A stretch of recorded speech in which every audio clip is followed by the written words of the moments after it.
السلام علیکم دوستانو، نن زه تاسو ته ښیم د شلوار پنچه څه طریقې سره تیاریږي. نو راځئ ما سره اوسئ. ښه دا کپړه ده، دا کپړه ما لاندې کېښوده، پاسه مې پنچه پرې کېښوه او بیا چې دی دې طریقې سره ما کنکر سلې شروع کړه.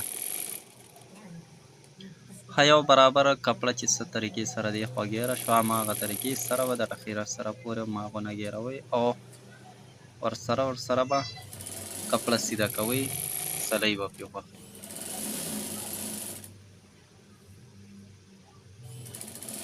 یو برابر سره کپړه به هم ښه طریقې سره درمیانه کپړه بالئ، څونه چې پنچې پلنوالی هغې نه به دا لږ شان زیاته هلئ.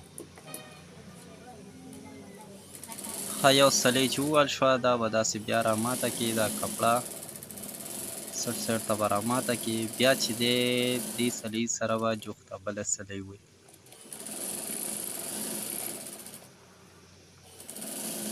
دلته کې به چې دی کپړه به برابره راماتئ دننه سایډ ته، چې ستاسو پنچې سره دې خوا شاته کپړه ښکاري، نو بیا دا ډېره بدې لګي.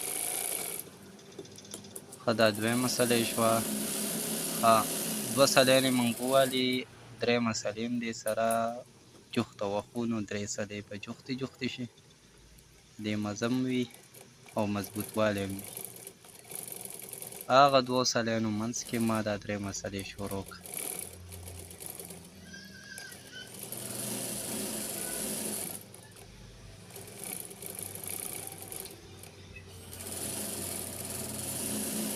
دوستانو ویډیو وګورئ، که ویډیو خوښه شوه لایک کړئ، سبسکرایب یې وکړئ او کمنټس کړئ. درې سلیانې مو ووهلې، تاسو کتلی شئ. ښه مین شیز دې کپړې ته به تاسو ډېر خیال کوئ چې دا کپړه تاسو طریقې سره راماته کړئ، چې داسې راماته شي چې دا بدې نه لګي. ښه دا کپړه ما دلته کې راماته کړه د بوکرم یو برابر سره، او ما لږه شان راښکله. نو لږه شان چې راښکاږئ تاسو به بیا په عذابئ نه، ښه دننه سایډ ته به دا بیا تاسو داسې برابروئ. بوکرم چې کوم دی، بوکرم نه به تقریبا داسې یو سوتر نیم دې خوا سیوا پرېږدئ کپړه. دې سایډ ته ما دا پان اچولی، پان مطابق چې دی سلۍ زه وهمه، نو لاندې چې دی هغه کپړه ورسره ګیرېږي.